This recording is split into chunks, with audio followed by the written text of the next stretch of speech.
మేషము వారికి ఈ యొక్క గురువు యొక్క సంచారం, ఆల్రెడీ గురువు వక్రగతి గురించి చెప్పుకున్నాం కదండి. మళ్ళీ గురు సంచారం ఏమిటి అంటే, ఈ వక్రించే ముందు ఇది 3 రాసులు మారుతుంది. ఇప్పుడు మనం చెప్పుకోబోయేది 3 రాసులు మారుతున్న గురువు. మనకు పోయిన సంవత్సరం కూడా ఈ సంఘటన జరిగింది. వృషభం నుంచి మిథునం నుంచి కర్కాటకం వరకు వచ్చాడు. ఇప్పుడు మిథునంలో ఉండేటువంటి గురువు జూన్ 2 నుంచి కర్కాటకంలోకి, నవంబర్ 1కి సింహంలోకి వస్తున్నాడు. దీనివల్ల దేశకాల పరిస్థితుల్లో జరిగేటువంటి పరిణామాలు ఏమిటి, మీ మేషము వారికి ఎటువంటి ఫలితాలు జరుగుతాయి, ఏ విషయాల పట్ల మీరు జాగ్రత్తగా ఉండాలి అనేటువంటి అంశాలు చెప్తుంది నేనైనప్పటికీ చెప్పిస్తుంది సాక్షాత్ లలితామ్మ వారిగా భావిస్తూ. మీకు మేషం వారికి గురువు 3లో అంటే జూన్ 1వ తేదీ వరకు ఉన్నంత కాలము మీరు కమ్యూనికేషన్ రిలేటెడ్ సంబంధించిన విషయంలో, అగ్రిమెంట్స్ విషయాల్లో, కొన్ని గాసిప్స్ విషయాల్లో ఖచ్చితంగా జాగ్రత్తగా ఉండాలి, గుర్తుపెట్టుకోండి. అలాగే ఈ కర్కాటకంలోకి వచ్చినప్పుడు మాత్రం ఇది ప్రాపర్టీస్ కొనుక్కునే యోగాన్ని ఇస్తుంది. జూన్ 2 నుంచి నవంబర్ 1 వరకు. అదేవిధంగా కొంత ప్రాపర్టీ చూసుకొని కొనుక్కోకుండా చేసినట్లయితే అది ఇబ్బందిని కూడా క్రియేట్ చేస్తుంది అనేటువంటి చాలా స్పష్టంగా చూపిస్తుంది. ఇక ఇక్కడ కొంచెం మీరు ఎవరికైనా మనీ, పర్టికులర్గా ఏదైనా ఫైనాన్స్ అనేటువంటిది ఈ భూముల కోసమని లేకపోతే ఏదైనా ఒక కన్స్ట్రక్షన్ కోసం ఇచ్చేటప్పుడు కాస్త చూసుకొని చేయాలి అనేటువంటిది బలంగా చూపిస్తుంది. అయితే ఇక్కడ గృహయోగము, వాహన యోగంతో పాటు ఈ యోగంలో ఈ గురువు యొక్క రాసులో ఎప్పుడైతే శని ఉండి శని యొక్క రాసులో రాహు ఉన్నాడో గురు స్వరూపం మారింది. ఇక ఈ నవంబర్ 1 నుంచి ఒక 2 నెలల పాటు సింహంలో ఉండి మళ్ళీ వెనక్కి వస్తాడు. ఆయన వెనక్కి వచ్చుకుంటూ వక్రించుకుంటూ వెనక్కి వస్తాడు, అది వేరే విషయం. అయితే ఎప్పుడైతే సింహరాశిలోకి వెళ్తున్నాడో, సింహంలో ఉండేటువంటి గురువు ఒక రకంగా చెప్పాలంటే రాజకీయ సంబంధించిన విషయంలో అనుకూలతనిస్తాడు. కాకపోతే ఇక్కడ పంచమ స్థానం కాబట్టి సంతానం విషయంలోని, ప్రేమ వ్యవహారాల విషయంలోని ఇటువంటి ఫలితాలు కొంచెం స్ట్రెస్ఫుల్గాను మరియు కొంత ఫలకృతంగా, అంటే సంతానం కోసం ప్రయత్నం చేసేటువంటి వారికి, ఐయుఐ ఐవిఎఫ్ చేసేటువంటి వారికి నవంబర్ 1 నుంచి ఒక 2 నెలల పాటు కొంత అనుకూలంగా ఉంటుంది.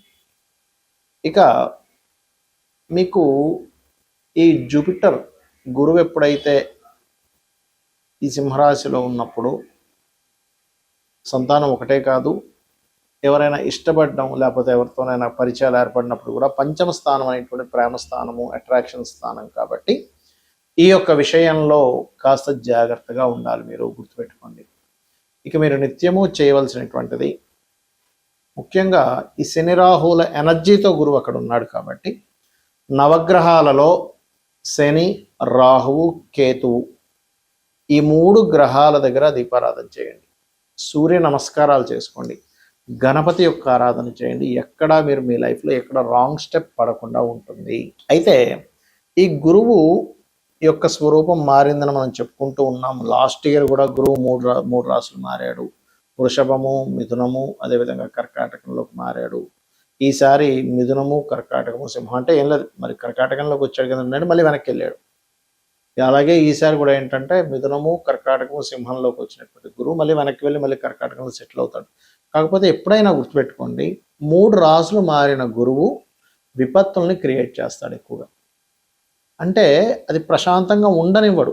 మీరు చూడండి, లాస్ట్ ఇయర్ మారినందుకు మనం చూస్తూనే ఉన్నాం. ఆల్రెడీ ఉగాది వచ్చే ముందు అంతా యుద్ధాలని, గందరగోళాలని, గొడవలని ఎలా ఇచ్చాడో ఇది కూడా సేమ్ రిపీట్ అవ్వబోతుంది. అంటే దీన్ని బట్టి మనం అర్థం చేసుకోవాల్సింది ఏమిటి, ఈ గోచారంలో ఉండేటువంటి ఈ గ్రహాల యొక్క స్థితిని బట్టి మనకు మహర్షులు ఏం నేర్పిస్తున్నారు అంటే, ఫ్యూచర్ ఇలా ఉండబోతుంది కాబట్టి నువ్వు ఇలా ప్లాన్ చేసుకో. అంటే ఇప్పుడు మనకు చూడండి, యూట్యూబ్లో వాటిలో యుద్ధం ఆగిపోయింది అని పెడతాడు, మళ్ళీ వెంటనే యుద్ధం ఆ స్టీమర్ మీద ఏదో బాంబు వేశారట, ఈ ఎయిర్పోర్ట్ మీద బాంబు వేశారట అంటూ ఉంటారు. దీని గురించి ఆల్రెడీ నేను ఒక 2 నెలలు 3 నెలల క్రితమే చెప్పాను. ఏమంటే యుద్ధాలు వస్తాయి, ఆగుతున్నట్టు అనిపిస్తాయి కానీ ఆగవు. ఇది చాలా పెద్ద యుద్ధమే. ఒక రకంగా చెప్పాలంటే ప్రపంచ యుద్ధం లాంటిదే ఇది. 3వ ప్రపంచ యుద్ధమే అనుకోండి. ఎందుకు అంటే ఇక్కడ జూపిటర్ ఎప్పుడైనా 3 రాసులు మారుతున్నప్పుడు ప్రాణ నష్టం అధికంగా జరుగుతుందని చెప్పారు. అందులో ప్రత్యేకంగా మనకి చెప్పినటువంటి విషయాల్లో ఈసారి గురువు రాజు అయినందుకు, గురువు రాజై మనకి ఎప్పుడైతే మిథున రాశిలో సంచారంతో ప్రారంభమైనందుకు, మిథున రాశి అనేటువంటిది 2 మనుషుల్ని చూపిస్తుంది, అది స్త్రీ పురుషుల్ని. కాబట్టి దీనివల్లనే మనకి గొప్ప గొప్ప వాళ్ళు కొంత వాళ్ళ సీక్రెట్ లైఫ్స్ బయటపడటము, వాయువులో ఒక రకమైనటువంటి ఇబ్బంది రావడము, యుద్ధం మూలంగా మనకి శాస్త్రాల్లో చెప్పింది ఏంటంటే 7 కోట్ల మంది జనాలు నశిస్తారు అనేటువంటిది ఉంది. మీరు కనుక చూసుకుంటే గతంలో ఒక 5-6 ఏళ్ల క్రితం కూడా ఇలాంటి సిచ్యువేషన్స్ వచ్చినప్పుడు, అప్పుడు కోవిడ్ టైంలో నేను మన యూట్యూబ్ ఛానల్లో ఉంటుంది, వెనక్కి వెళ్తే కనుక 5-6 ఏళ్ల క్రితం ఇంతమంది నశిస్తారు, ఈ రాశిలో ఇలా మారుతుంది కాబట్టి నేను అప్పుడు దానికి శ్లోక సహితంగా కూడా చెప్పాను దాని యొక్క అర్థం 5-6 ఏళ్ల క్రితం. అప్పుడు కూడా అందుకే కోవిడ్ వల్ల చాలామంది ప్రాణ నష్టం జరగడం మనం చూసాం. అయితే ఎప్పుడైతే ఈ జూపిటర్ అంటే జూన్ 1 వరకు మిథునంలో ఉంటాడో, దేశకాల పరిస్థితుల్లో ఎక్కువగా వైమానిక సంబంధించినటువంటి విషయాలకి ఎఫెక్ట్ వస్తుంది, గుర్తుపెట్టుకోండి. అంటే విమాన సంబంధించినటువంటివి ధ్వంసం అవడం, అది యుద్ధంలో కానివ్వండి, జనరల్గా ఉండేటువంటివి, ఎందుకంటే వాయువు మీద ప్రభావం. అలాగే మరొకటి ఏంటంటే వాయువులో ఒక రకమైనటువంటి నెగటివ్ ఇది రావడం వల్ల ఏంటంటే అయ్యో వాయు కలుషితం అయిపోయింది ఇలాగా.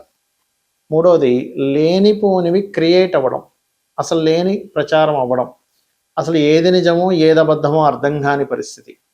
ఏమిటండి అసలు ఇది నిజమేనా, అసలు పేపర్లో వచ్చేది నిజమా కాదా, యూట్యూబ్లో వచ్చేది నిజమా కాదా అనేటువంటి సంశయంతో ఉంటుంది. అదేవిధంగా స్త్రీ పురుషుల మధ్యని కొన్ని ఉండేటువంటి కొన్ని సీక్రెట్ అఫైర్స్ అనుకోండి, కొన్ని పేపర్స్ మూలంగా, అంటే కొన్ని ఇప్పుడు మనకి ప్రెస్ ఉంది, విలేకరి సంబంధించినటువంటివి ఏవైతే న్యూస్ సంబంధించి ఉంటాయో ఆ యొక్క విషయాల మీద కూడా మనుషులకి నమ్మకాలు కోల్పోవడము, ఆ రకంగా కొంత ఫేక్ న్యూస్లు కొంతవరకు ప్రచారం అవ్వడం ఈ గురువు మిథునంలో ఉన్నంతసేపు ఇస్తాడు, గుర్తుపెట్టుకోండి. అలాగే అంతరిక్షం నుంచి ఏదైనా ఒక ప్రమాదము భూమి మీదకి వచ్చి పొంచి ఉంది, అది మన శాటిలైట్స్ ఆకాశంలో బోల్డన్ శాటిలైట్స్ తిరుగుతాయి, అలా శాటిలైట్ లాంటిది ఏదైనా పాడైపోయింది భూమి మీదకి రావడం కావచ్చు. లేదు అంటే పర్టికులర్గా మనకి చూడండి కొన్ని సమాచారాలు అందుతుంటాయి, ఏమండి ఏలియన్స్ ఉన్నారట, వాళ్ళు భూమి మీద తిరుగుతున్నారట, అలాంటిది.